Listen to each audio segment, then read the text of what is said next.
Hi, everybody. We're going to give this like 2 minutes. We're waiting for a few people out in the lobby area to be able to make their way in, and then we're going to get this rolling so we can not have you here longer than you need to be or want to be.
Okay, as we get moving here, to kill a little bit of time, let me just first introduce myself. I'm Tony White. I'm the general manager here at Skagit Valley Regional.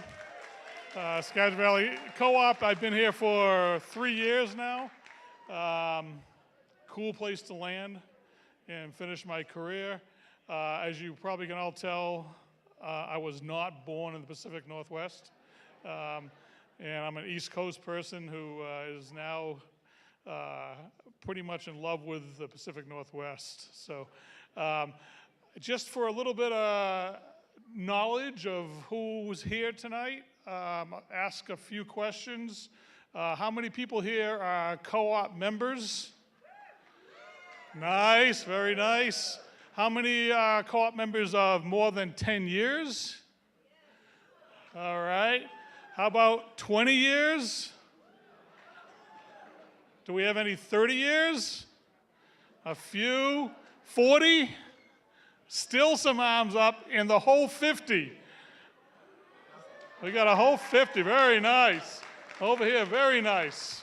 That's very cool. How many people here are farmers?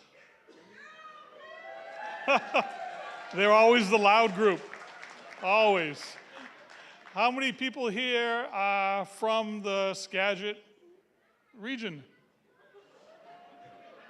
How many here traveled more than 50 miles? Anybody? Oh, man. Okay. Not that. Okay, well, I want to thank you all for being here tonight. As I said, tonight, we're going to go through the agenda for this evening. Is going to be ultimately that you're going to hear a little bit from me as far as why we're here. You're going to hear from a few board members that were part of this whole process of creating this growing good fund that we've created. And you're going to hear from you're going to get interviews from 3 of our farms and learn more about Viva as an organization. And we're going to do some fun raffles in between there. You're going to get $2 beers if you haven't gotten those already. And then we're going to have a wrap up in the actual presentation, the kind of the official presentation of the check, and then some question and answers at that time. A little bit first about me, as I say, I'm the general manager at Skagit Valley Food Co-op. I've been in the co-op world for about 26 years and moved to the West Coast in 2015 to work for a National Co-op Grocers Association, which works with co-ops across the country. And after doing that for about 4 years, I realized I wanted to get back into the stores. And I knew Todd Wood, who was the GM here, I think, for only for 42 years or something like that. So And so Todd actually approached me and said, "Oh, have you ever thought about getting back in the stores?" And I said, "I have actually." And he said, "Well, you ought to come up here and visit." And so my wife and I came up, made a visit through Skagit region and through Anacortes. And I will have to be completely honest, we drove away saying there was nothing about it we liked. And we said, well, geez, what are we missing here? Everybody says this is a great place, and people are jazzed about it. And so we decided to take the leap and go for the job anyhow. Landed in Anacortes, and 2 weeks later, we're like, how did we miss that? This place is amazing. And then we got used to the region, and it was really clear that agriculture was, the backbone of this region. It was everywhere you looked. Large, small, and beautiful farmlands. And it was really clear that it was something that was I think what the co-op was committed to for decades, right from the very beginning in various ways. And so when I first started, in one of our first couple of board meetings, we started talking about, and even before that, during the interview for the job, about my thoughts. And I thought, like, how do we leverage our co-op resources, our capital, both human and monetary capital, to have greater good in our community? And we started that conversation back in the first couple months of 2020. And then the pandemic happened, and everything went on hold, right? And everything just changed. And for 2 years, we did nothing but chase ourselves and deal with different situations. And it wasn't until the late, 21 and early spring of 2022 that we decided to get back into that conversation about what can we do that we can help to have greater impact as a co-op beyond just how we are committed to our local food and buying our local food from regional and local farmers. So we started those conversations, and clearly we became very concentrated on that agriculture was such a big part of our community that we wanted to find a way how we could have greater impact on our local farms. And so as we started doing that, we identified some goals that we'd want to have. And some of those goals were we wanted to have more farmers. We knew farmers were disappearing. We knew that farmers were disappearing in other regions. We knew that land was scarce and valuable, and we wanted to preserve the land we had and find ways that we could help more land be acquired for farming. We wanted organic farming to have a greater presence and to continue to be strong. We wanted our organic farmers to be able to make a living, right? That they could actually, it's viable to become a farmer. And so we looked into that. We wanted our owners of our local farms to be more diversified than they are, and to be people that better represent the workforce of agriculture in our community. So we identified all these things, and we said, well, are we willing to do this? And the board was like, they were so jazzed. They've been saying, we've been talking about this for so many years, let's do this, and there was a lot of enthusiasm. And we went out there and we decided, let's commit to that we put some of our funds into an effort that we have named after the fact, Growing Good Fund, so that we've created this fund. Like we want to, and it makes sense, growing good in our community, and that's what we've established. And then we did a little more work on deciding, okay, what mechanism do we want to use to make that happen? What mechanism do we want to take to be the vehicle to help us drive this? And honestly, we spent many hours talking about this. We had several retreats that we met and talked about it.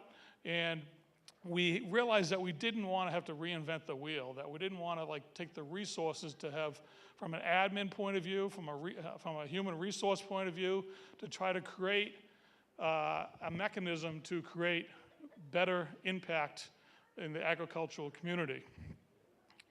So as we did that, I had become aware of Viva Farms, and I know there's probably people there saying Viva does not have an R in it. I have a hard time saying Viva without an R in it, okay? So we probably have to change how we spell Viva in the future, but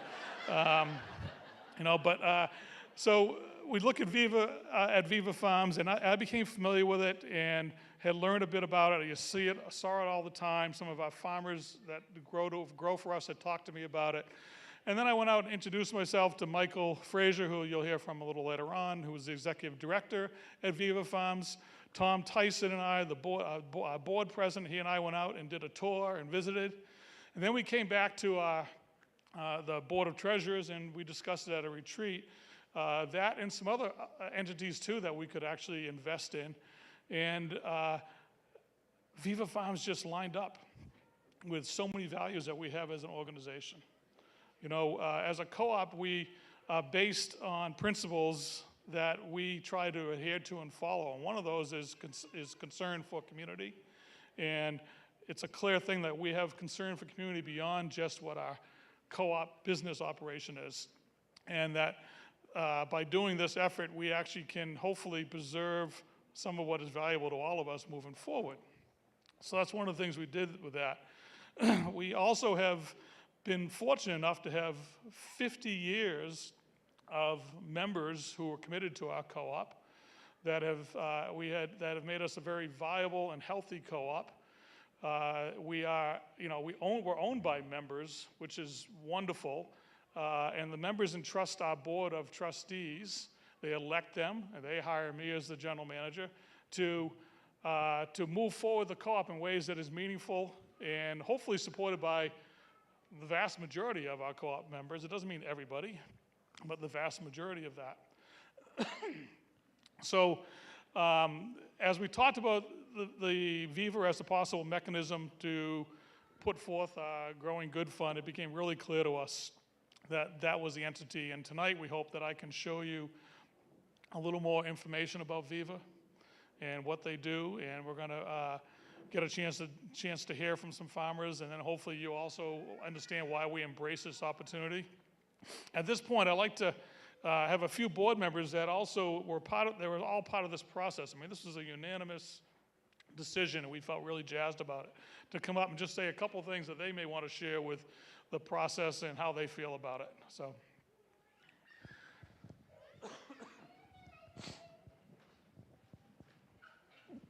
And I got to say, I put together all these notes, and I haven't looked at them. So you probably had really important things that I forgot to say, but yeah, I'll try to remember them later. Well, I'm going to be looking at mine. Tony was right. This endeavor started way earlier than 2020. I'm enjoying my 23rd year this year as a board member of the Skagit Valley Food Co-op. And I clearly remember that one of my very first board meetings in the year 2000 was held at an organic farm here in our neighborhood. A longtime co-op vendor of local grown veggies. The board at that time was considering purchasing the farm as the farmer was tired and ready to retire. The idea consumed our strategic planning for over a year, kind of morphing into an ag educational facility where we could teach young farmers and have a dependable supply chain to the store. Eventually, the idea grew stale as complications of staff and logistics became a little bit more clear to us. Instead, we opted to buy the co-op building. However, no matter the makeup of the board,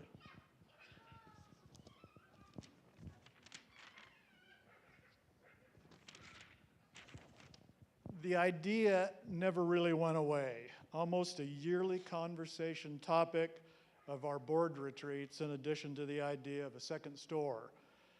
Each time we opted for a different direction for our capital investment. Pay off the co-op building 10 years early. Open the deli, expand the deli. Buy the building and 55 parking spaces from the county, and numerous other miscellaneous projects. In more recent times, additional concerns became important. Stress on ag land availability, food deserts, supply chain complexities, while at the same time a high demand for healthy food. Local became as important or more than regional. So in 2021 and 2022,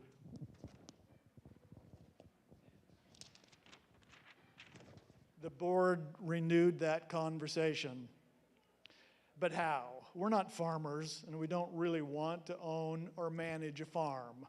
Perhaps we can partner on a farm, or perhaps we can create a legacy for supporting our farming community with collaboration with an organization that does just that. It just so happened that such an organization exists in our own backyard with a mission that matched our vision. So for me, it's been a 23-year idea finally come to fruition.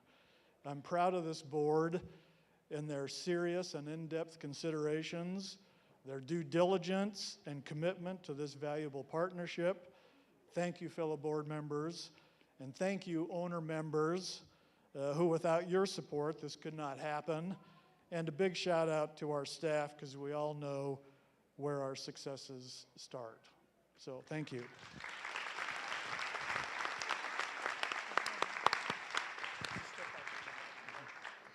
Good evening, everyone. I'm Henaro Gomez. I've lived in Skagit Valley for about 20 years or so, and I've been lucky enough to work at the co-op for the better part of the last 15 years. I've seen a lot of changes happen in my time, whether it was us making our own ice cream, or I don't know. There's just too many things to list, really. I just want to say, out of all the changes I've seen, this is the one that I feel could most make an impact on our community. The co-op is the heart and soul of downtown. It's the heart and soul of this town and the heart and soul of this entire county. I didn't have a place like this when I was growing up, and I feel lucky that me and my family and my son, I have a small child, and he's going to grow up in a place that is going to always have healthy, fresh food. That matters a lot to me, and I'm so proud of us for doing this tonight.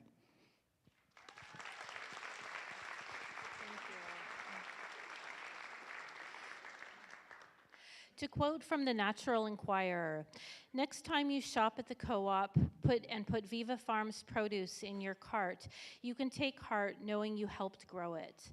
Together, shoppers over the past 50 years and the fiscal responsibility of the co-op leadership led to the earning of and the ability to invest in the next 50 years and beyond of farmers and farmland in the Skagit Valley.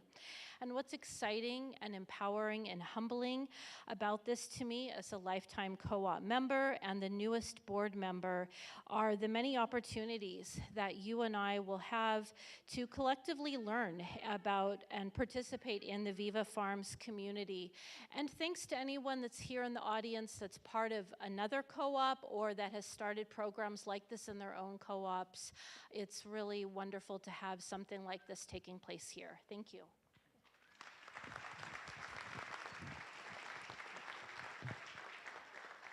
Okay, well, see, you guys are all lucky. We don't have any more board members you need to hear from tonight. So I want to thank. It was great to do this. All these retreats, and the passion, and the collaboration, and the unity of that whole group was really meaningful to the whole process, and really helped move it along. And even with all that, it still took us a year and a half of discussions before we got to this point, but we're here, and it's exciting. So at this point, I want to introduce Michael Frazier, from the Executive Director of Viva Farms, and Michael will be coming up and taking over from here. You'll still hear from me a little bit in between. Thanks. There you go, Michael. Thank you, Tony. Yeah, good evening, and a heartfelt welcome. And if I could put this to my heart, you might hear my heartfelt welcome as well. It's beating pretty fast. Thank you for being here tonight. Thank you for being part of our community. It's inspiring to see you all here tonight. I was actually saying to a friend earlier that this. And I might get a little sensitive. This means a lot to me, and this means a lot to us, and this means a lot to the community. This work farming and supporting farmers is hard work. It takes a lot of grit. It takes a lot of hope. It takes a lot of commitment. And to experience the support of something like this, it's kind of hard to quantify it, to qualify it. But know that it's so important. So thank you. And you know, I might look at my notes, although I don't know that I'll be able to see them up here, so maybe they won't do me any good, which might be a good thing. But I think, I imagine that you all experience the reality that these days there's a lot of things that can pull us apart. It's really easy to get into the us versus them. And, you know, something really, really special brought us here tonight. And if you would indulge me, please, if we would all stand up for just a moment.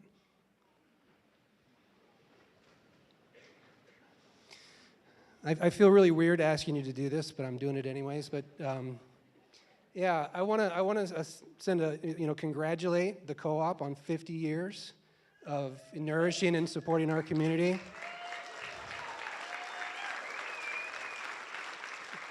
Yeah. And if you'll stay standing for a second, I want to thank all the farmers that grow our food. Yeah. I want to thank all the people that shop at the co-op, members or not, especially members. And it kind of makes me get back to the thinking of like the us versus them, because the co-op is kind of us. Like we are, like many, as the hands were raised earlier, we are the co-op. And of course, there's how many other members outside of here that are part of the co-op too. But it's a big deal. And something else I'm going to ask you to do while we're standing is it's back to the welcome piece. And you know, I think more and more these days, it's really important that we welcome everybody in our community. And so if you wouldn't mind, if you're comfortable, or even if it's a little uncomfortable, to like take a minute and like make some eye contact and do a high five or shake a hand or give a hug to the people in the community around you right now.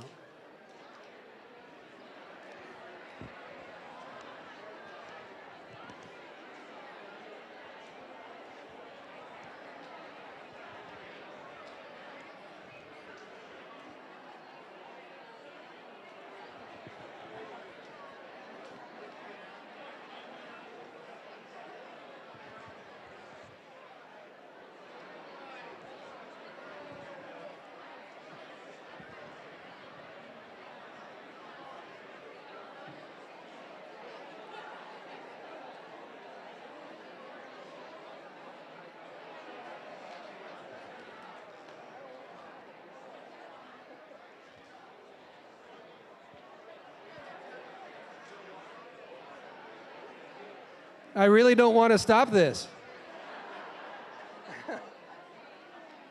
Yeah, that's awesome. How'd that feel?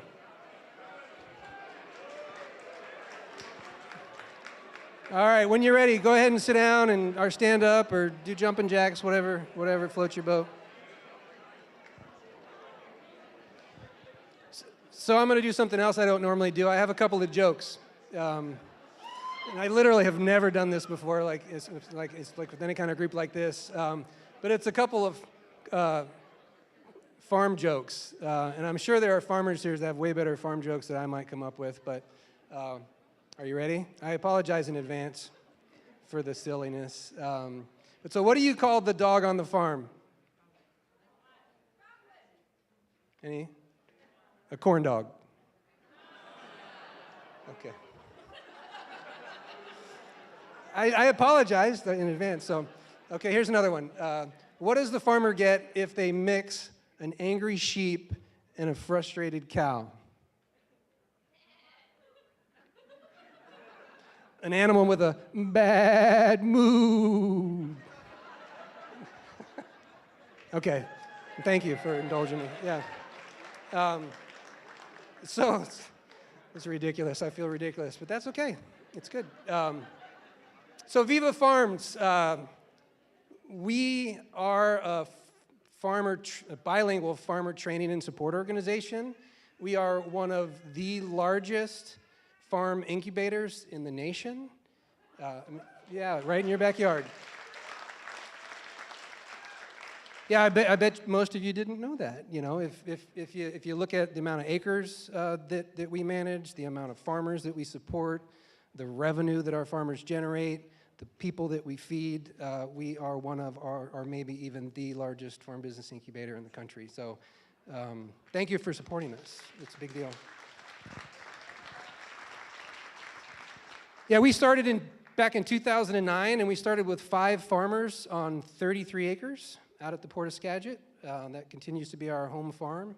And last year, we finished the year with 54 farmers on 119 acres. Yeah. So some good numbers there, and you know, kind of like why we think this work is important. We believe that the wellness of our community is really tied to the vitality of agriculture here in the county. And so we're trying to continue that vitality agriculture, not just now, but into the future. You know, there's something really special about Skagit County. There's something really, you know, beautiful and nice that we all get to enjoy. You know, it does make me think of a personal anecdote when I was a little dude and my grandpa back in the day. And he told me, which still kind of drives me today, and it's a lot of the way I look at the world, is if you want nice things, to take care of the nice things that you have. And again, like Skagit County, you know, the Magic Skagit, or just, you know, is something really, really special. And it's worth preserving. It's worth working really, really hard to support, and it's worth investing in. So again, thank you for that.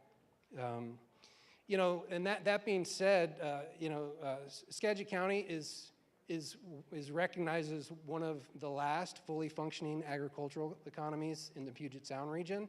And that entails a lot of different things. It's one of those things I've learned actually from Skagitonians Preserved Farmland, Alan over there.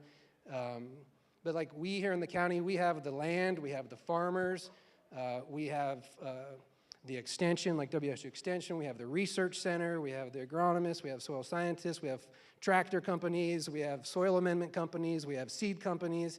There's not a lot of other communities in the region that have that still available. And so farming is really, really, really hard there. And farming is still really, really, really hard here. But it's one of the last counties in the region to have that support, and so again, it's worth saving, it's worth committing to. That being said, there are challenges, and since the 1940s, the state of Washington, similar number here in Skagit County, has lost 56% of our farmland. 56% of our farmland since 1940, that's a big deal. I mean, if we do that stretch again, it could be all gone if we don't do something to preserve it. Another, you know, kind of just note the challenge that we're facing. It's expected that in the next 10 years, about 70% of farm businesses, farmers will retire. So 70%, I'll say that again, 70% of farmers are expected to retire in the next 10 years. That's a huge number, and so you get to, you know, what's the question that arises there? It's like, well, who's gonna grow our food? Who's gonna take care of the farms? And where, you know, how are we going to eat, basically? And there's a diverse population of local folks that can be the solution to the next generation of farmers. And you know, a couple of pointers to who those people are. If you look at Viva Farms and look at our participants, 47% of our participants are either Hispanic or BIPOC. So 47% of our participants. And 62% of our participants, which are farm owners, so farm owners, are either women or non-binary. So those numbers, both the Hispanic population, BIPOC population, women, and non-binary, we are exponentially blowing those national numbers out of the water with the people that we're supporting here in Skagit County. So that's a big deal.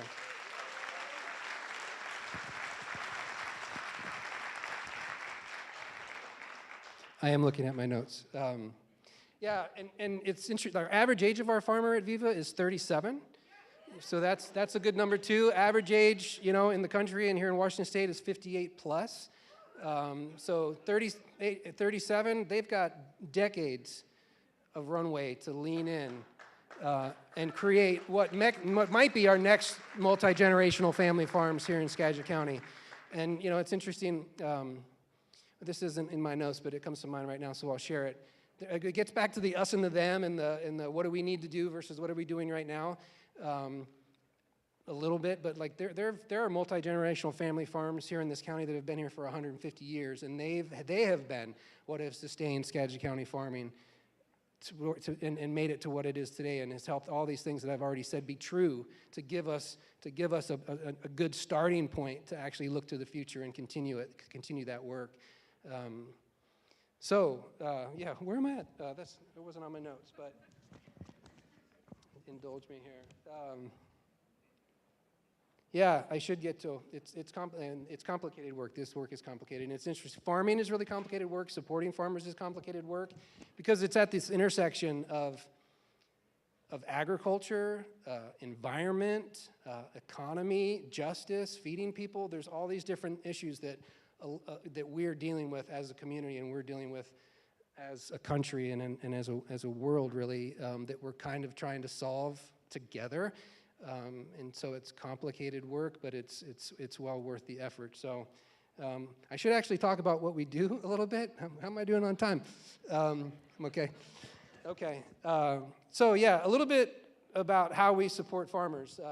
I mentioned earlier the incubator. So, you know, in essence, what we do is we try and create the right environment. If you think of an incubator for like an egg or for eggs, like it's the right humidity, it's the right temperature, it's all these things that are the right for this thing to actually progress and hatch and thrive and become a chicken, right? Oh, there's Martin. He's here with us tonight if you want to get a picture. But so we have this incubator, and we're trying to create the right environment for farmers, for beginning farmers to be successful. And so we provide the essentials. And if you can imagine, you know, the essentials, and in the center is the community. So like the heart of what we do is really community work, so the community is an essential, the training is an essential, land is an essential, infrastructure, equipment, access to markets, and capital. So we work in all of those realms, and that's back to like the most comprehensive incubator in the States kind of thing. We work across all those things. And we do it in a particular way, which is really important too, because we like from our origin until today, you know, we walk and grow with our farmers along their journey to success. And so what we do is we try and show up with those different essentials, kind of when they need it, how they need it, where they need it, at the scale that they need it, to help them be successful, because every farm business is different, every farmer is different, every season is different. Something is funny, I remember this, but I don't know if you all know Tony Wisdom, but he farms here, a large-scale farm. But something a quote from him that really resonated with me, it's like, best case scenario, farmers have 40 years to get it right. Best case scenario. And each year is different, and like once you make a mistake in any particular year, sometimes you can't even think about solving it until the following year. So I don't know where that came from, honestly. Does it make any sense in the moment? Yeah, okay, good. Yeah, the essentials. So I'm going to speak just a little bit about each one of those essentials. So the training piece, there's actually about 3 components to our training program. We have a practicum in sustainable agriculture. It's an 8-month cohort where a group of students actually farm on our student farm on site, and they go through a typical farming season that any farmer would go through, you know, from, you know, crop planting, seed selection, production, harvest, post-harvest, sales, distribution, the bookkeeping at the end of the year. So they get real life experience on what farming really is. It's not just dancing through the tulips with a basket of vegetables or anything. It's actually hard work and a lot to know. And then folks that actually come into our program and lease land and start their farm businesses, we offer ongoing technical assistance, one-on-one and group. And again, that one-on-one assistance covers anything you can possibly imagine about business development or farming. And I could go through a list of things, but pretty much anything you can imagine. If we can't provide the TA based on our expertise and the staff that we have lots of partners that we can tap on and show up at a moment's notice to support our farmers. So that's a big deal. And then we do workshops. We do workshops for our farmers, and we also open our workshops up to external farmers that want to learn, again, about pretty much anything you can imagine around farming: food safety, production, weed management, pest management, GAP certification, all kinds of different things. So that's a real short story of our training program. Then we offer land. Again, I mentioned we have 119 acres in our management. And depending on the business size, the length of time in business, the experience, the business plan, we will lease from 1/8 of an acre up to historically 19 acres to our farm businesses so they can start their farms with us. That's the land piece, infrastructure and equipment. So we have high tunnels, greenhouses, irrigation. I'm going pretty fast, but I feel like I need to. And wash pack stations, refrigeration. The equipment, we have tractors, implements, hand tools, etc. And then markets, we aggregate and distribute produce across the Puget Sound region. And we actually have capital programs as well. We have a revolving loan fund with one of our partners, North Coast Credit Union. And we provide technical assistance for our farmers to apply for other financial support as well. So those are the essentials in a nutshell. And I think I just have a couple more things to say. Yeah, a couple of metrics. Just we've trained over 1,400 farmers in the last 13 years.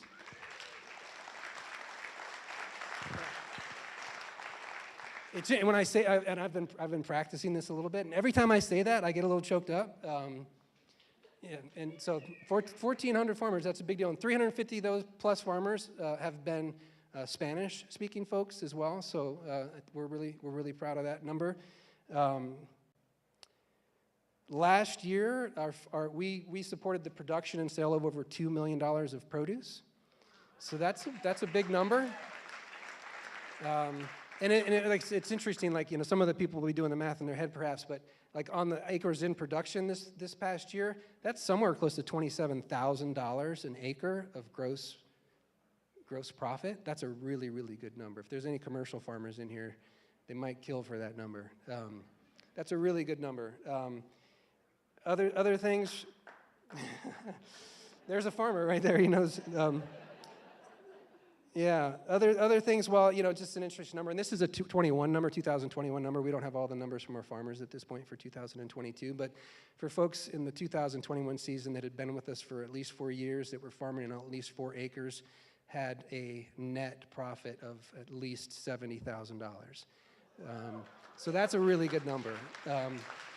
When we talk about viability, economic sustainability, like, you have to get to those numbers to have a family be able to support themselves with a farming operation. So, and we could dig into those numbers, but and maybe we will later in the Q&A. But one last number, and this from 22 to 23, like in that season, we launched 6 farm businesses off-site. So that's a really good number. So those folks have been through our programming, have gotten some practice experience under their belt, and are now going to be farming this year on land off-site and continuing their farm businesses. So that's a really good number. And lastly, I just want to say a thank you to our many partners. And if you're here tonight and I miss you, I apologize, because I can only name a few. But like, first and foremost, our farmers for trusting us with their time and their money. To come to the program and launch their farm businesses is a real big deal. To the co-op, of course, not only for this big donation tonight, but historically from the very beginning, buying our farmers' product to help them get off the ground, for the 4% Fridays, for the tokens for tomorrows that we've done historically. It's a really big deal. WSU is a big partner of ours. They originally kind of helped us get off the ground and funded our work through USDA grants. Northwest Agricultural Business Center, I don't know if any of you are here tonight, but thank you very much. You were actually our fiscal sponsor in the very beginning. And I'm done, I think. There are others, but Washington Farmland Trust is a big one, and we're actually expanding some of our program to help farmers not even associated with Viva as far as our current programming to access farmland with the Farm to Farmer program. Northwest Farm Credit Services, I saw Tim in here earlier tonight. They're a big supporter of ours. We got a big donation from them last year, and they've supported us time over time, year over year. So, and thank you for coming out tonight and being part of the community. Appreciate it. Oh, yeah. And I have the pleasure of introducing Rob Smith, who is our Director of Programs and Operations, and also inviting Francisco Frias with Frias Farms up to the stage as well. And Sochi, if she's here.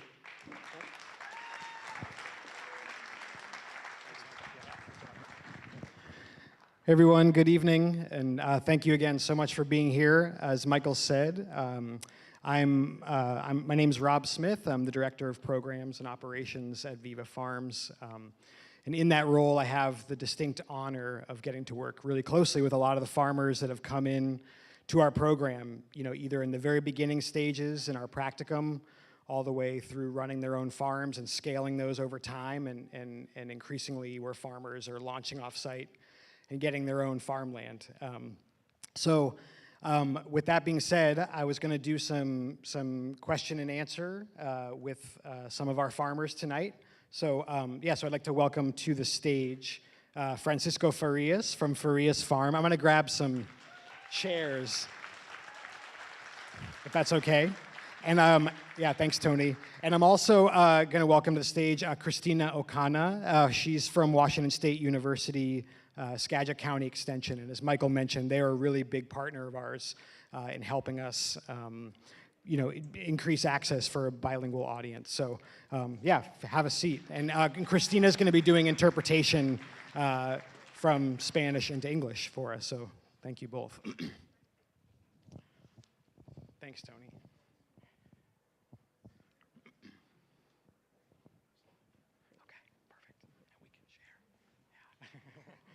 Okay. It's funny, I feel like most of the time, like Francisco and I are kind of like hanging out around the back of a truck. We're not up on stage like under lights, so. A lot of folks are not used to being on stage, so thanks for bearing with us, and we're happy to hear from folks. So Francisco, if you could please just introduce yourself, tell us a little bit about your farm and what kind of crops you grow. Buenas noches, mi nombre es Francisco Farías y soy dueño de la granja de Farías Farm hoy doy las gracias por aquí verme invitado esta noche y sí, yo Espérame ahí un ratito. Hi everyone, good night. My name is Francisco Farias from Farias Farm, and thanks for inviting me tonight.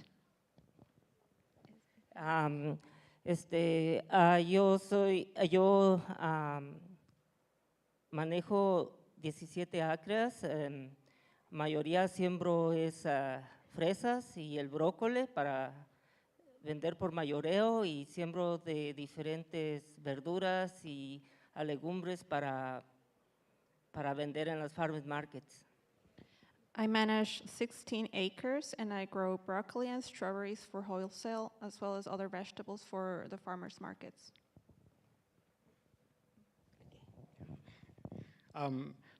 Francisco, maybe you could tell us a little bit about your background in farming and sort of how you got into farming.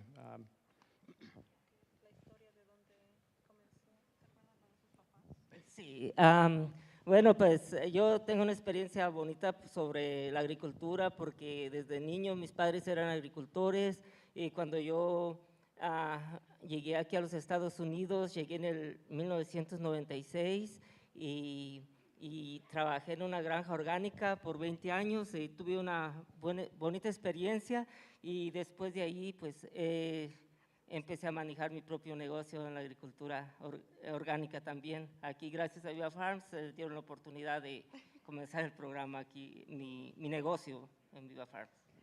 Well, so I have a very nice experience. My parents were farmers back in the day, and then when I moved to the U.S., in 1996, I worked at an organic farm for 20 years, and then thanks to Viva, I started working in my own business. Thank you. And I'll just tell a little anecdote that I met Francisco first at a community event that was put on by the Northwest Agriculture Business Center, NABC, for some folks who may be familiar. And it was a community event, and Francisco was the DJ at the event. And he was putting on some awesome tunes and getting the whole event like pretty hyped up. And we started talking, and we talked about how he, his DJ was just kind of his hobby, and how he was a farm worker, and he worked at a farm here in the valley. And we started talking about the Viva Farms program, and here we are. I don't know, maybe 5 or 6 years later, and it's been really cool to see the progression.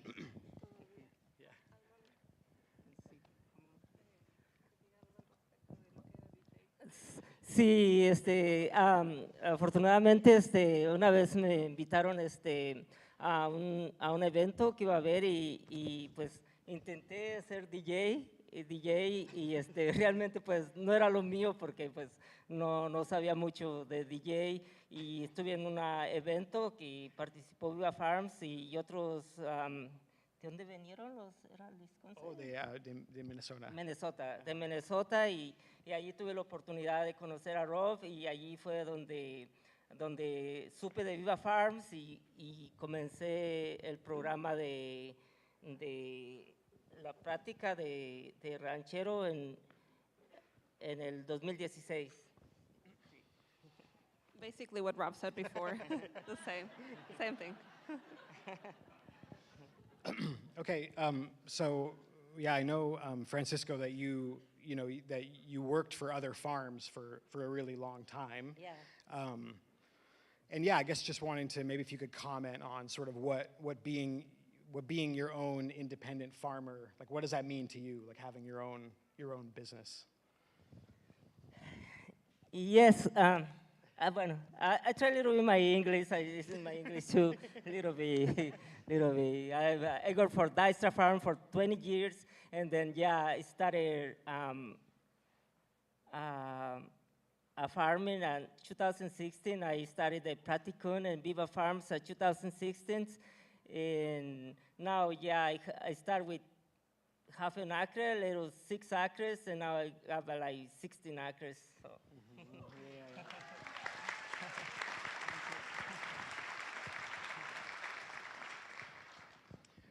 Okay, and this is another question that maybe you hadn't prepared for, but I think it should be easy to answer.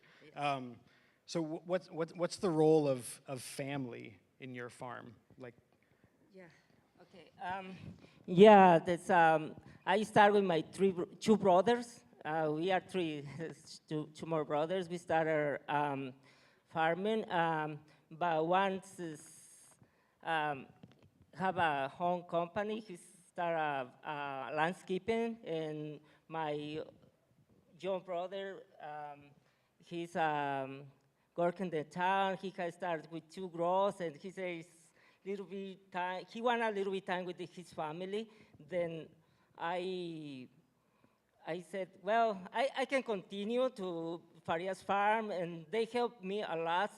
They help me. Otherwise, if it don't help me when I started, where I began in the business, probably Farias Farm no cannot continue. But they said, my brother, he want to continue his company, his landscaping, and my brother, he want more time with his family.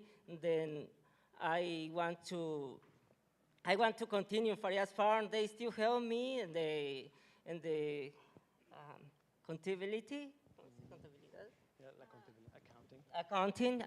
They still help me, and well, they help me a lot. So I want to say thanks them too for help me, and I want to say thanks Viva for help me too, and I want to say, well, thank you for everything.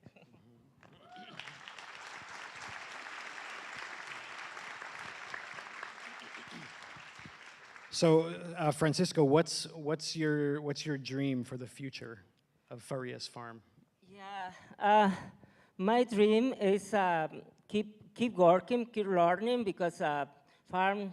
I work a long time for my boss, and I think I learned a lot for over there too. But when I started my own business, I had to get different more things like business different than just do the work because when I work for my boss, I just had to, he said, you do this and I do this, you know, but when I had my own farm, I had to make decisions, I had to make plans, I had to make a lot of other things, and for that things, Viva Farms helps me a lot because I have a lot of different programs for how practical and the like counter, like a lot of other kind of programs, you know, I have taken Viva Farm, that helps me a lot. So that helped me for continuing and make my own business. And then, yeah, my dream is in the future, I want to have my own farm and keep doing agriculture because it's something I love, something I like. And I worked before in restaurants and something different, but I feel like, I don't know, I don't feel fine, but when I work in the fields outside, I feel like free, I feel like, I love farmer, you know.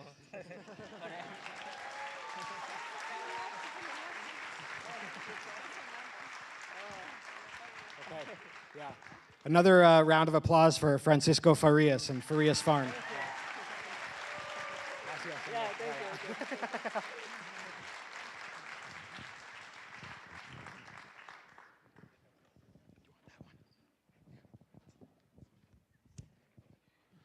Okay, now it's time for some raffles. That's how we got you here.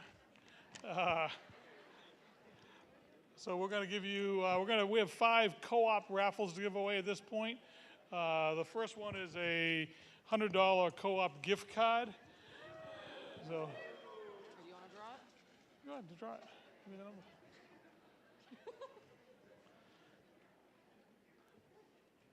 So the number is 246-2920.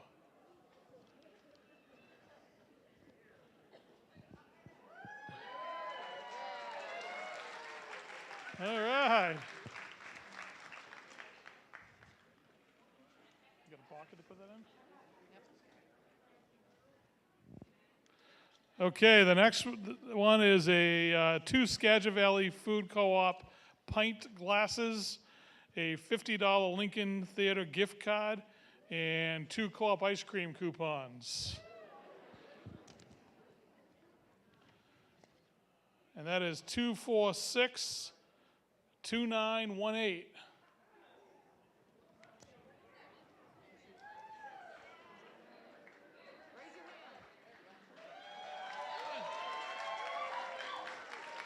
you go. Just don't want you to lose them. Yep, no, totally. Okay, moving this right along. The next one is a black co-op long sleeve T-shirt. And I know Nicole will tell you, but if whatever size you want, if it's not the right one here, we'll get you the right size. And a co-op sticker. You have to put the sticker. Is it on that or is it cut off? Oh, no, you can read it. Okay, go. You have to put the sticker on your vehicle, though. That's the rule. Okay. 246-2873. All right.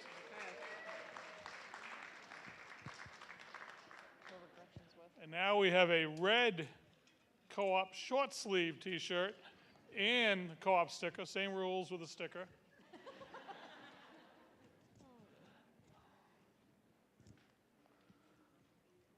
And that is 246-2805.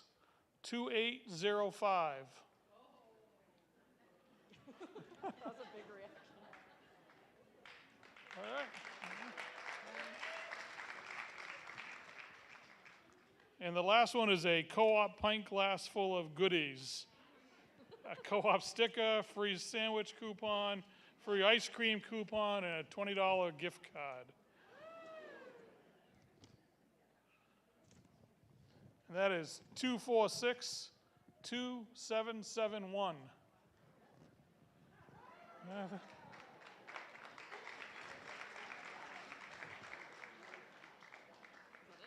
That's it.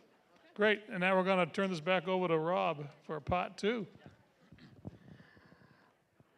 All right, I would like to invite up to the stage Matthew and Gianna Sioni from the Crow's Farm, if you would be so kind.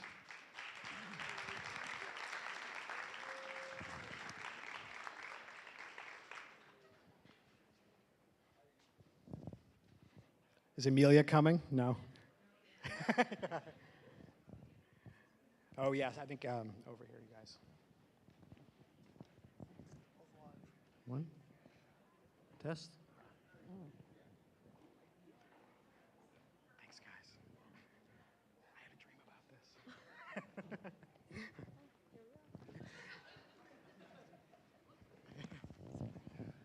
Thanks, you two. Yeah, I've had the pleasure of working with Matthew and Gianna.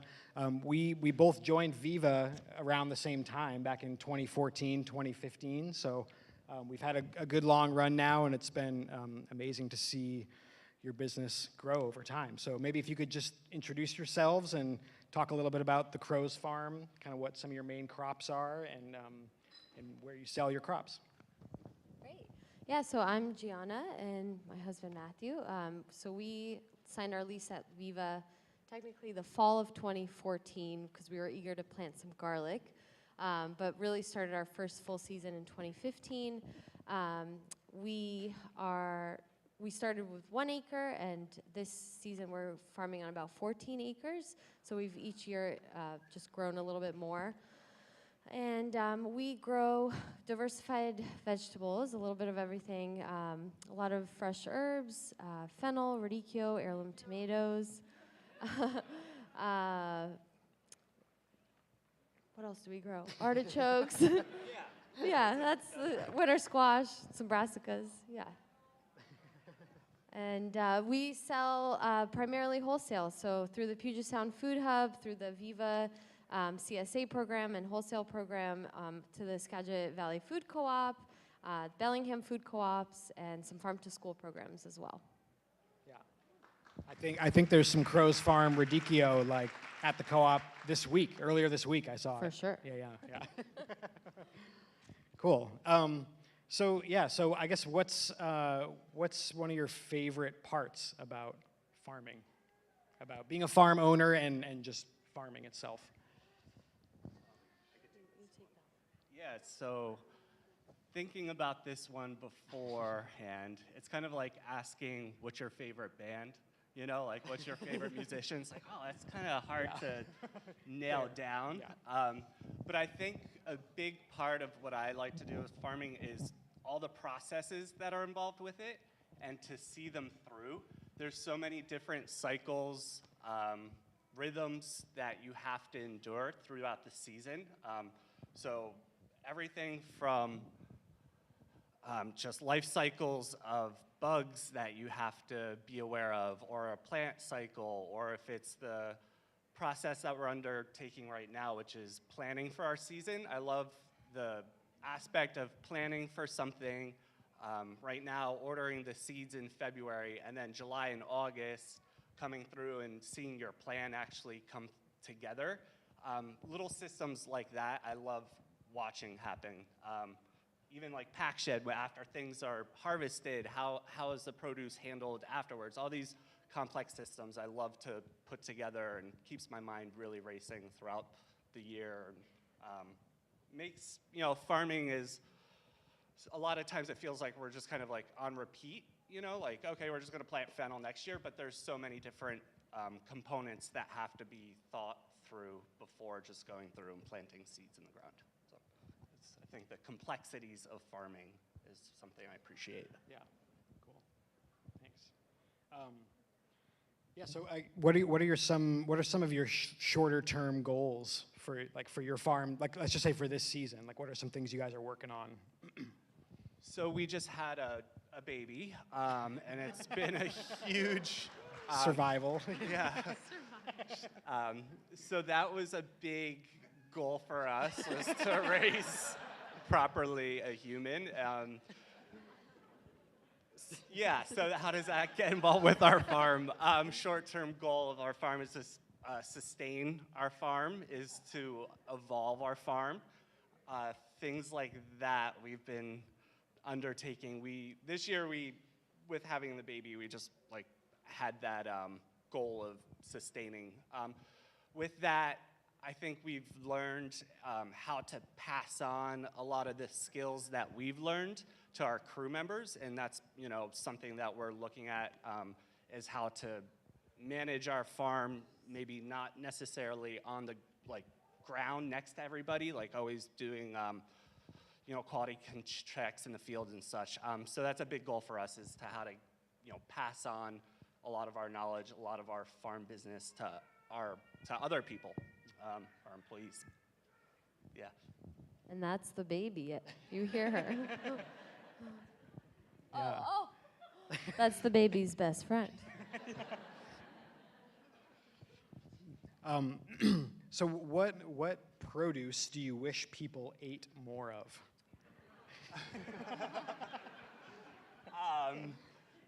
Yeah. Good timing on the slide. Radicchio is a good one for us. It's one of the crops that we love to grow, something we've been growing for a long time. I've a background as a chef, specifically in Italian cooking, so a lot of the things that we grow is from my roots of cooking Italian food. Yeah, so radicchio is a big one for us. It's a great crop for this area. I could talk a lot about radicchio, so maybe I won't go down that hole of, this isn't a radicchio conference. I will quickly turn it into one. Those do exist, by the way. Yeah. Right. So anyway, radicchio. There's so many different varieties to choose from. There's different textures, different colors, and also fennel. I would throw out. I wish people would grow or eat fennel a lot more, because it's so versatile of a vegetable in itself. There's like tons of things to do for fennel. So those are my two things. Great. So what do you see as the importance of? Don't look, Gianna. Don't look. So what is the importance of the Skagit Valley Food Co-op to you as a farmer? Yeah, I mean, the Skagit Valley Food Co-op has been a great customer of ours and supporter of ours from the very beginning. So we appreciate so much the attention to focus on local food, and the co-op really appreciates it and actually puts the money where their mouth is that the saying? And they walk the talk with buying from local farmers. Yeah, the co-op was one of the first big buyers to reach out to us and be like, hey, we need this product you guys grow. Can you supply it to us? And it was, I think, our first or second year growing, and it was like, oh my gosh, like we're gonna deliver to the co-op. It felt like we made it into the big time, like year one. So it was year two, was it? Year one or two. So that was like one of our first big buyers that we dealt with, and that was a great connection, and we still appreciate it a lot. Yeah, and I would shout out to the entire co-op crew, but specifically the produce department. Yeah, I know you're back there in the corner. Just because, I've gotten to see over time the support of the co-op through the produce department for so many of the farmers that have come through Viva, so. Yeah, you guys rock. They're super cool about bringing in these like funky vegetables that I've liked to grow for chefs usually, and then Ben's like, "Oh yeah, no, I'll take that." And I'm like, "Wait a second, really? Okay, cool." And then then I believe you folks buy it then too, because they usually order. So thanks to that, that's also awesome. So last question for y'all. What can the community do to support the Crows Farm? Yeah, that is a good question that we've thought of for sure. Continuing to be co-op supporters, because they're supporters of local farms. Right now, for us specifically, we're in search of our own land, similar to what Francisco mentioned. We you know, we've been at Viva for 8 seasons now. We're going into our 9th season, and our next step is to purchase our own land and be able to kind of have a home base at the farm. And so that's another big point of where we're at for that. Awesome. Thanks so much. The Crow's Farm. Thank Matthew you. and Gianna.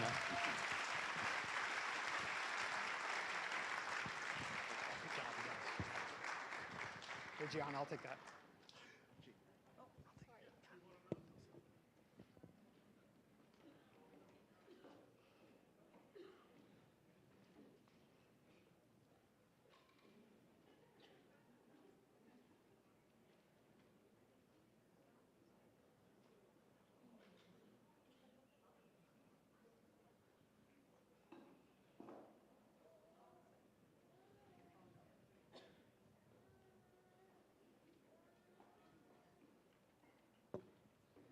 All right, we've got more raffles to do. I'll start with a big ticket item. We have a month-long subscription to Viva Farm CSA for 1 month this summer. So a box of local produce grown by many of these farmers every week for 1 month. And the number is 246-2875.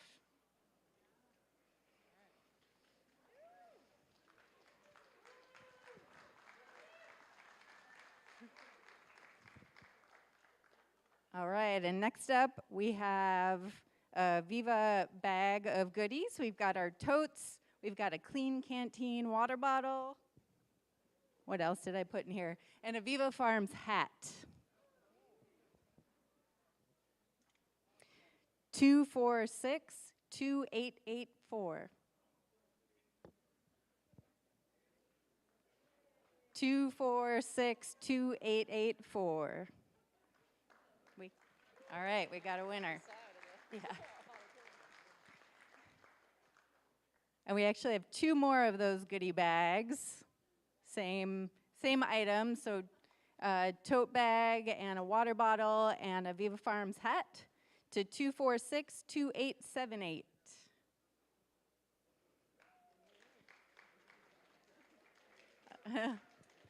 Awesome. I believe that is one of our first practicum students that we ever had in our program that just won.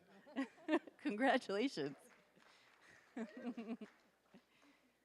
And the next tote bag, 246-2774. 2774. Do we have anyone?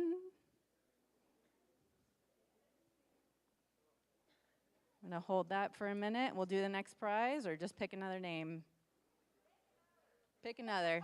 All right. I'll crowdsource that decision. Happily. All right. 246-2814. 2814. Oh, we've got a winner. And we have one more month-long CSA subscription to give away. And that goes to 246-2785. All right, right over here, we've got a CSA winner. Congratulations. Okay. Good. At this time, I'd like to invite up our final farmer for the evening, Jacob Schlossberg from Boldly Grown Farm. I was looking at good. Yes. Well done. Thank you. Yeah. I'll sit here. I'm going to sit next to you. Yeah. Never miss a chance. Thank you. Great. Wait, I want to start and say I apologize that you get the less articulate half of Boldly Grown Farm. My lovely wife Amy. You beat me to it. Yeah, exactly. It's better for me.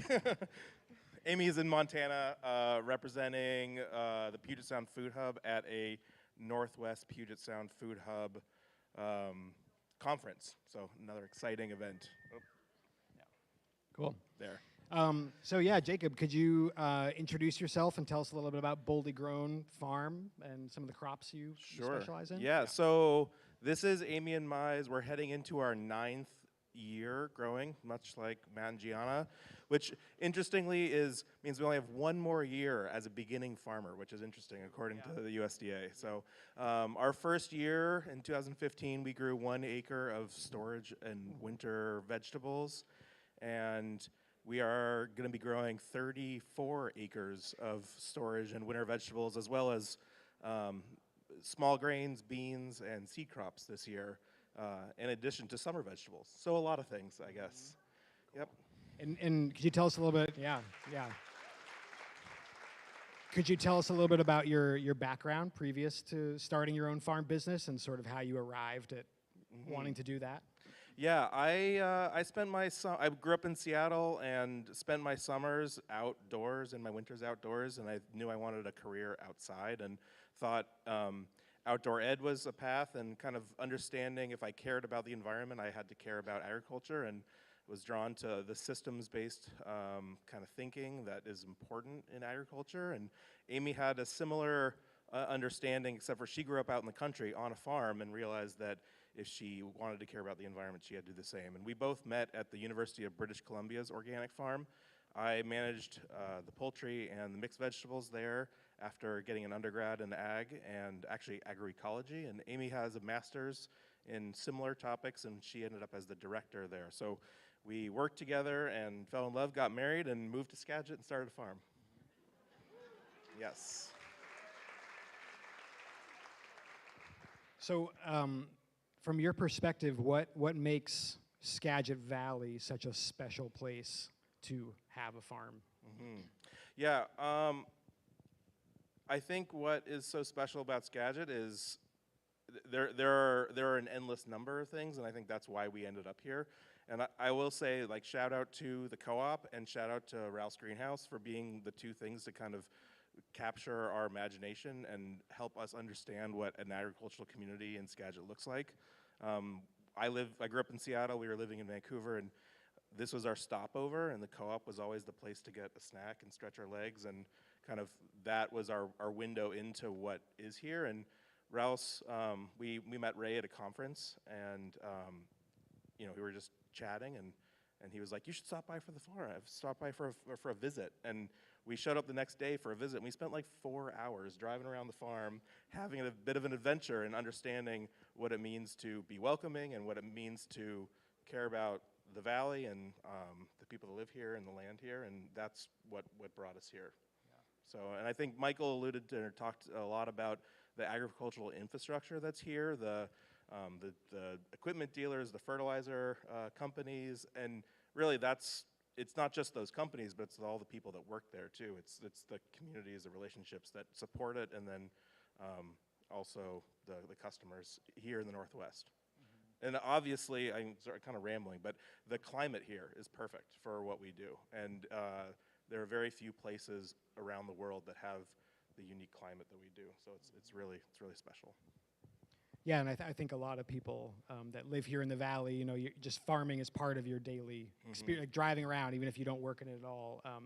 But kind of having the inside view around really what a special place it is to be involved with farming. There's just it feels like it's something that we need to protect, I think, and I think farmers like we've met tonight are playing a crucial role in doing that. Like there's conserving farmland is really, really crucial, and we also need to make sure that we're supporting the farmers themselves so we can continue to live in a place as special as this. I completely agree.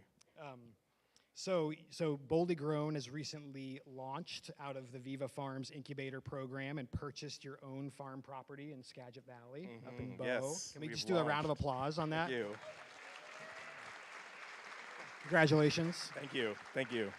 I know it's not been completely smooth sailing, but but congratulations. It's been the adventure, right? Yeah. So yeah, just if you could just speak a little bit about how your experience, with Viva Farms helped prepare you for that. Well, I think the most obvious way that Viva Farms has supported us is by simply being there and being something that's an option.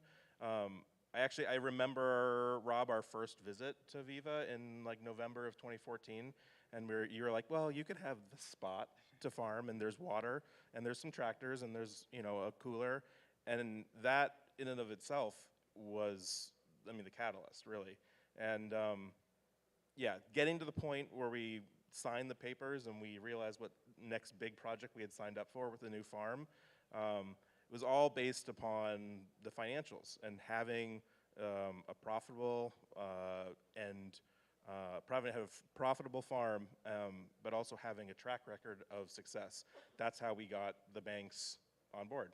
And without that, there wouldn't have been the next round. And so land access and the basic infrastructure was what we needed to get started and kind of continue. And I feel like Boldly grew at the same rate as Viva, and we were always kind of chasing each other. Not chasing, but we were poking you the same as when we were and you're poking us, and it was exciting, and we were all passionate, and we were all kind of shared the same vision, working, like you guys were there to support us all along the way.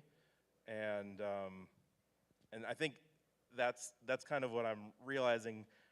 I guess our success is bittersweet because we saw how challenging it really was, and we know what kind of resources we brought in and the support from our family that we also needed, and the support from Viva to get to where we are. And it really painted such a clear picture of how challenging land purchase for a first-generation farm really can be. And we want to think about the next step for other farmers as well. And that's the next frontier, I feel like. So what do you think, how can the community support you all and other farmers potentially like you that are looking to make that leap? Yeah, I mean, the obvious one that Matt said is keep buying our produce and seek it out. I mean, that is ultimately what's gonna keep us growing is more demand. It's amazing how much produce the Skagit Produce Department sells, and that's great. And we need that many other places too. So beyond that, there are a lot of ways to get involved with land access organizations, and I think a lot of that comes down to how you vote as well. I mean, I don't mean one party or another. No, I'm serious. I'm serious. There's like the funding that Viva received through WSDA. That's a governmental grants. Let's vote to make more governmental money available, who that candidate is. Yeah. I mean, there's a lot of agricultural subsidies, and they're not for small farms typically. They're for commodities. Yeah. So that's something we can work on. Absolutely.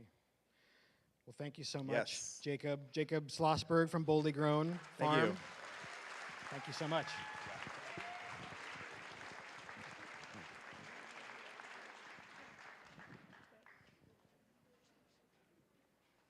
Is that still on? It is.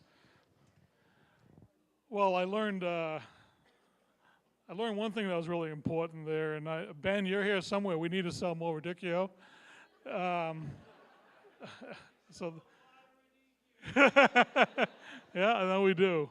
So that's great. So I just want to say, like, sitting down here, listening to this, I was just like, just feeling so jazzed and so great about it, and like, you know, all the things you do in the world in your job and your work, this is one of those things that just makes you feel great inside.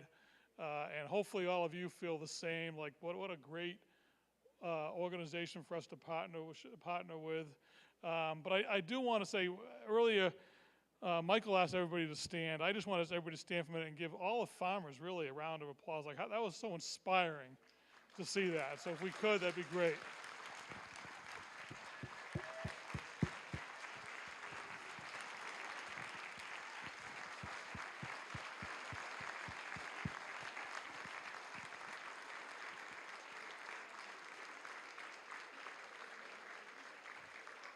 Thank you all very much for that. So we're going to do kind of the ceremonial presentation of this check. So I'll ask Michael to come up here right now. But I do want to say a little something about this. When we were talking logistically about once we had made this decision, I met with Michael and the people from Viva, and I said, so when do you want this to cut this check? And it was like the dumbest question in the world. And they said, well, January 1st. And so I was like, okay.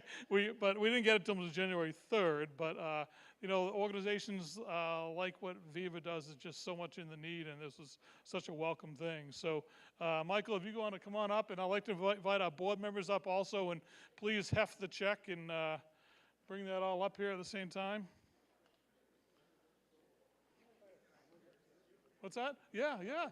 Let's invite the farmers back up here, too. Let's get the farmers back up if you could. That'd be great.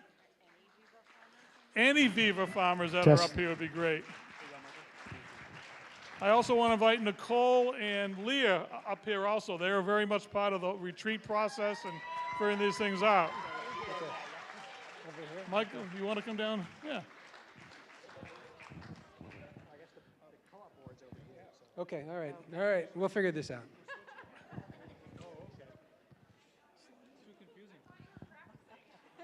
Farmers. Any farmers that want to? I know you got babies and everything, but. All right. Francisco, are you still here? Jacob's on his way up. That's great. Mauricio, Sinaida, I've seen some other farmers here tonight. They can come down this way. Come down this way.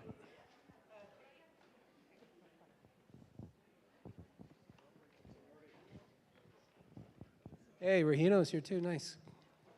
Please.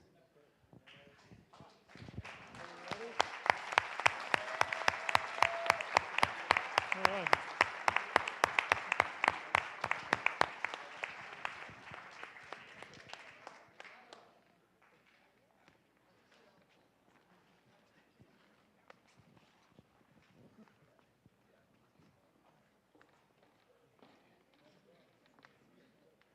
Great.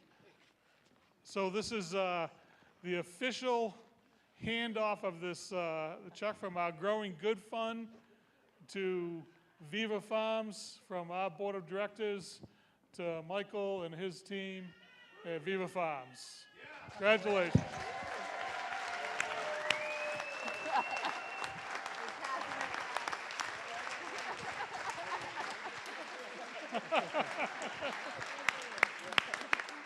Yeah, the money's in the bank already, so. All right. Well, thank you. And we're going to do some, we're going to turn this over to Michael, and he's going to talk to you a little bit, and then we're going to do some Q&A afterwards. Yeah. All right? We're going to do the Q&A? Well, now, yeah? Let's do the other. Let's do the Q&A. Yeah, let's do the Q&A. I guess we're going to do the Q&A now. Hey, Jacob, would you stay? Yeah. We can be flexible. Yeah, Francisco, if you would, please stay. Yeah, one of the pair of Matt and Gianna, if you're available, would be great. Yeah, so we've been kind of talking at you all evening, and we wanted to provide an opportunity for any questions that you all might have, and I think there'll be a microphone that goes out into the crowd that so that we can hear you ask your questions. But yeah, we have some farmers up here. Tony, if you have any questions around the co-op, and I'm up here for any questions around Viva. So anybody have a question, if you would, just stand up, raise your hand.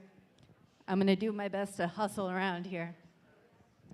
Hi, I just have to do a shout out. I've been growing organic produce for the Skagit Food Co-op for 40 years, and the reason that it works is because of the produce department. I want every produce department member, employee here to stand up. The reason this works, woo! Right there. So,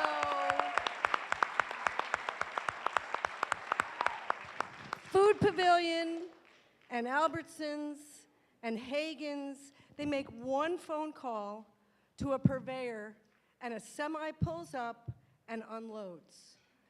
Ben and all the other people that work in the produce department have to talk to every one of us. There's 30 of us, there's 40 of us, They have to make room for all of our stuff. They have to deal with our successes and our failures. And the reason it works is because the produce department cares.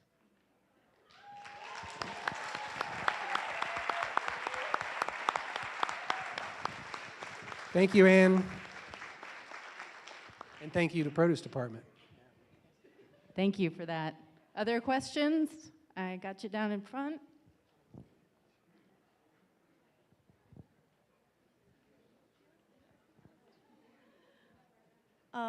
I know that we're speaking specifically about Skagit County tonight, but I'm hearing some things that kind of hint at the potential to be an influence nationwide. And so my specific question, you can talk about that, but is just curious about, like, say, the 1,400 people that have come through Viva Farms. How big a geographic area are these people from? Is it just this immediate area or across Washington or beyond? It's beyond. Yeah, Matt and Gianna, they came from the Northeast, actually, as one example. So yeah, we have folks local. We have quite a few folks locally, and folks that have actually landed here in part because, like even Jacob and Amy, and Matt and Gianna, they saw the potential to have a successful farm business, and Skagit was the place.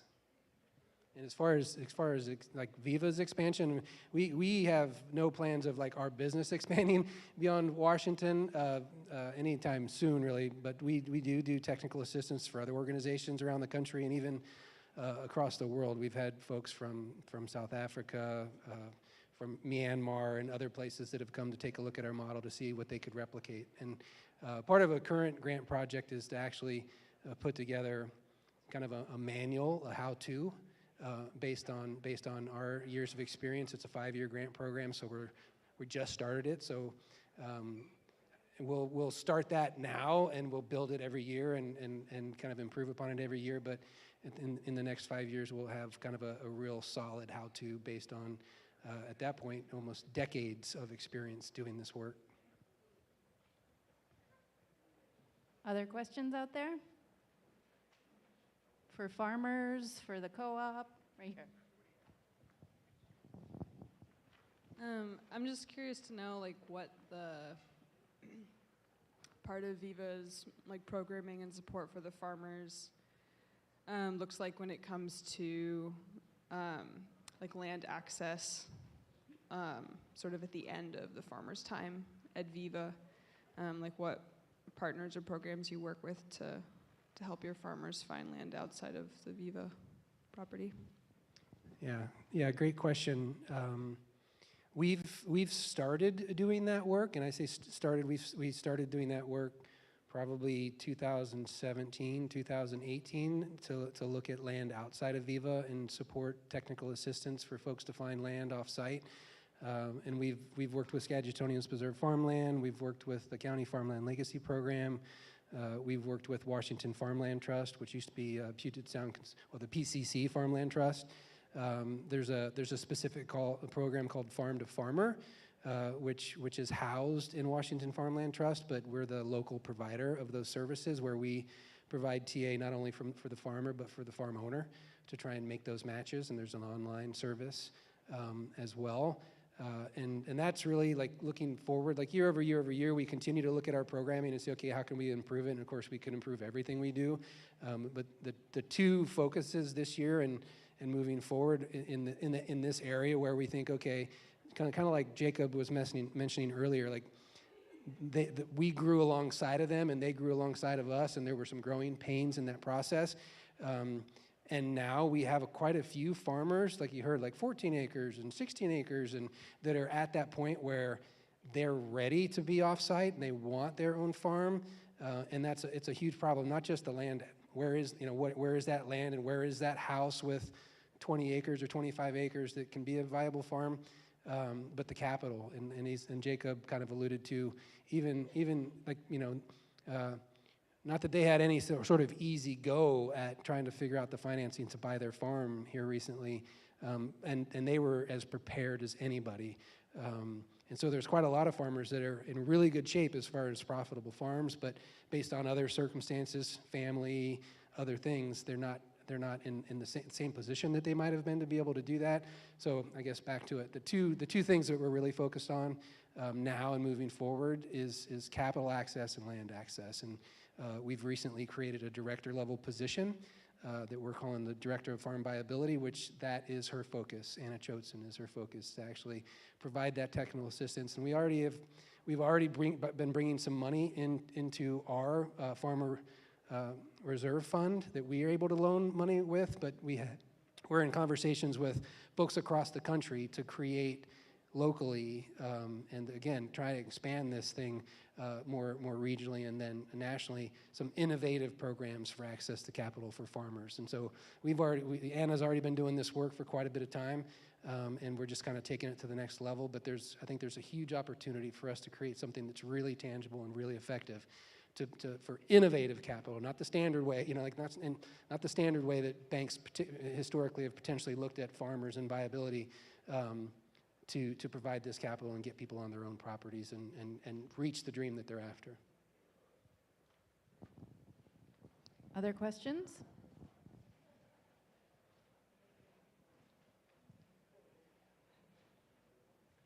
Where will you apply the $100,000 that you just got? Yeah, well, Tony, no. Well, the co-op's been really fabulous in like really being mindful of like what we need and best use, and giving us some flexibility on how we might apply that money. And those two programs that I just mentioned are really, again, our focus. So we look to apply that funding to actually help us expand our land access and capital access programs.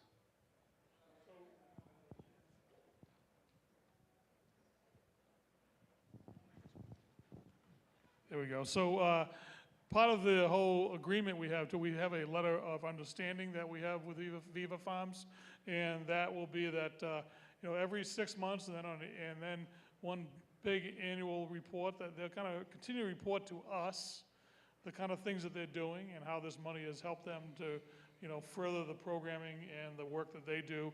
And then we on our end will be sharing that all with our members and with the community in every way we can, so that you're all aware of the kind of things that this money is working on and the impact that it's having.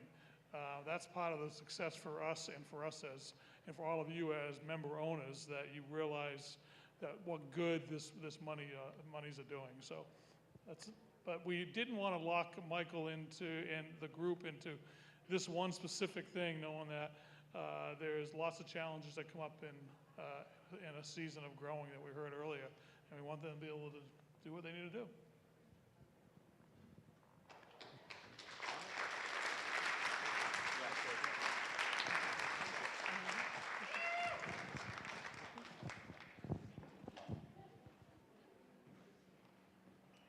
Are you ready, Michael, to go from there? I think so. Okay. Yeah. I think there's a few more slides, and this will be real quick.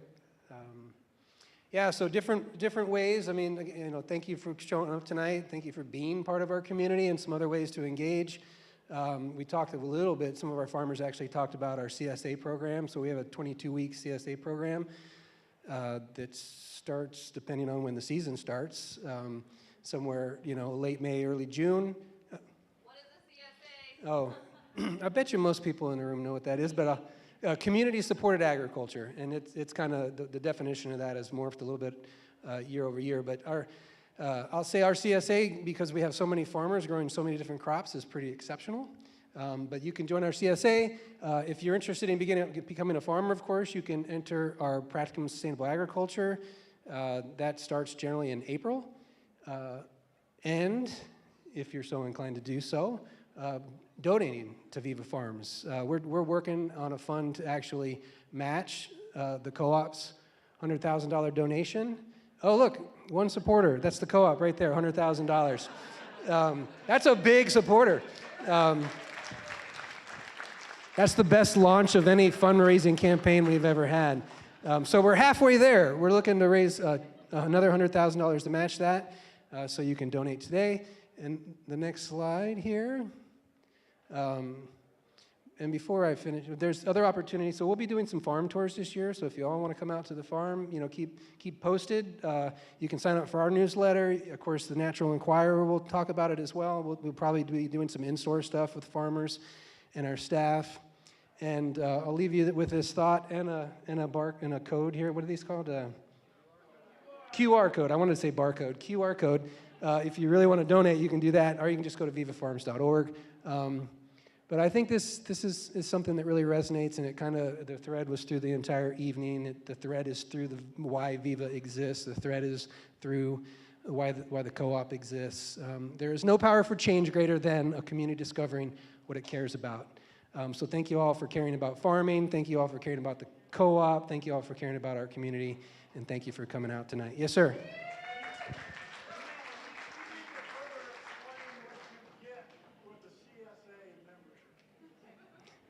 You get a, so community, sorry, I didn't do a very good job defining that, did I? Thank you.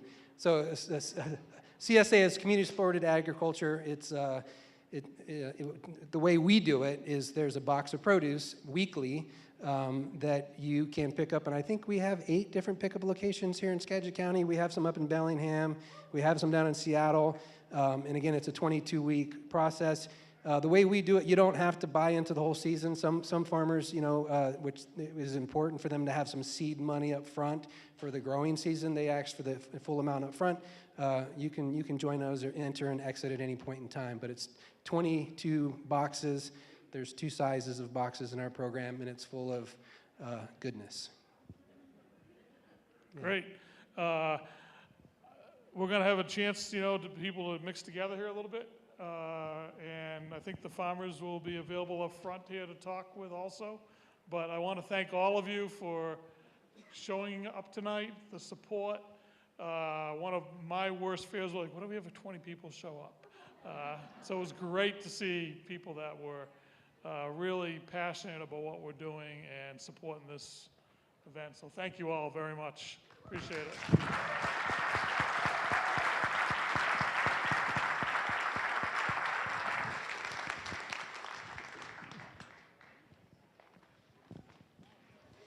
Yeah, come mingle. We'll all be up front here if you have more questions about Viva's programs or questions for farmers.